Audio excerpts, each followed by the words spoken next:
Sean, this is a situation, okay?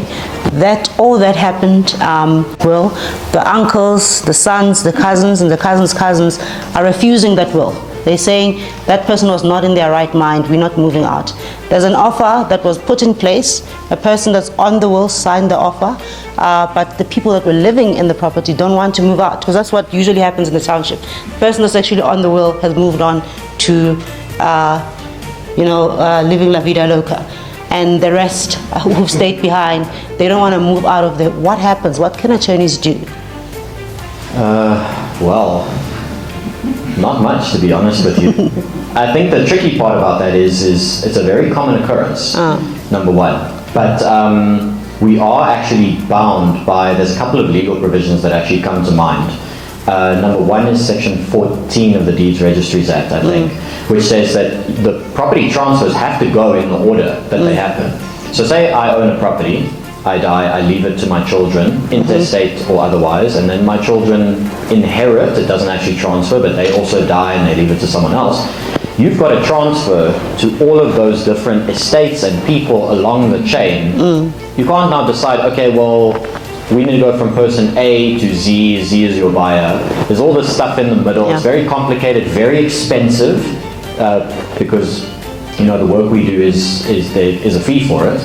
We're going to cut all of that out to save time and money. No, the law doesn't say that. The law says we need to maintain an accurate record of where this property went. That's why our property system is probably one of the I would say, the most robust system in the world. We're not going to cut that out. We're going to do this properly. We're not going to take shortcuts here. So that's the first provision of law that makes it difficult. The second provision is, you mentioned, contesting the will, contesting the validity. There is a procedure to do that, and that procedure is you go to the High Court. Okay. Only a High Court judge can pronounce on examining all the evidence whether this will is valid, and there's multitudes of reasons you could say that it's invalid. There's been court cases about this plenty. If you want to see people fight, wait until someone passes away. And you go to courts, you have your attorney, you have your advocate probably that represents you, and they say, okay, well, this person wasn't compos mentis when they made this will, and there's medical evidence to that effect. This will wasn't signed with the correct formalities. There weren't any witnesses. Those are very important because it ensures, we're not just drawing up any document and then just claiming this is a will. A will is a very, very important legal document with extremely strict formalities. Just like we have formalities when we do documents in the deeds registry. It's not just because we like to keep tradition. There's legal reasoning behind why that happens.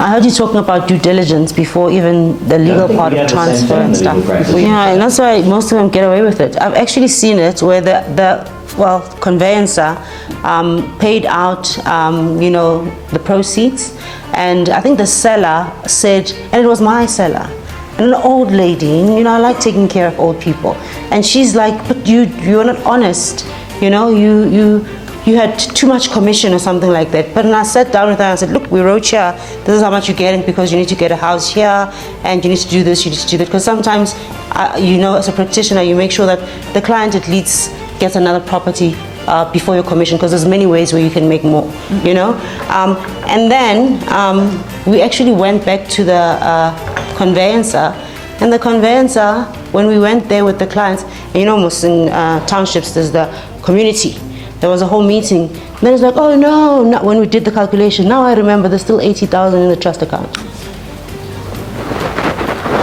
What happens there? Did he eventually pay?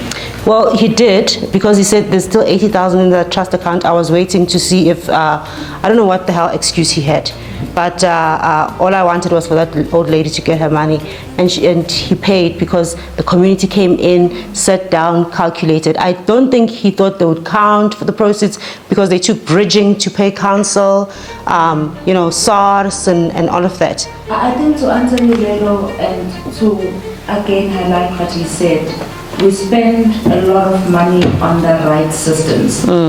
When a matter registers, we need to be able to account for that 50 cents, for that R1. We need to be able to provide our seller with a statement to say $100 went to I don't know, paying for whatever.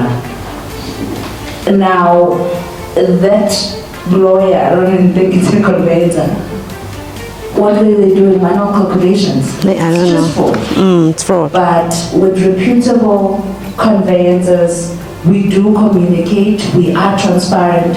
That statement is accompanied by proof of payment. Because why? Because we are in the industry to literally leave a legacy, and we wanna practice law differently.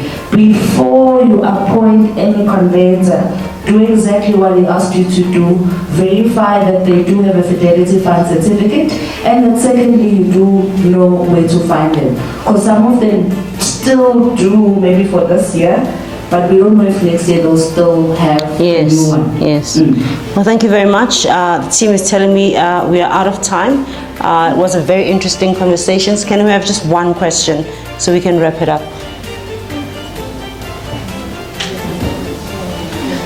Just one, please. Yes. And I've seen it go very wrong. Prepare for all eventualities. Thank you very much, Natalia Capizario, LMW Attorneys Branch Manager in Sandton Branch, and Sean Wynn, Director, LMW Attorneys, and Sanelisiwe Ngobo, Managing Director of Ngobo SN Inc. If you look in your green bags, their contact details are there. For me, this is the most interesting conversation because I love to hate them, you know. And they are right when they say sometimes like, make it go away. You are the attorney here. And we can just network so that we have, deals that flow and go through, and colleagues, money will come. Thank you very much.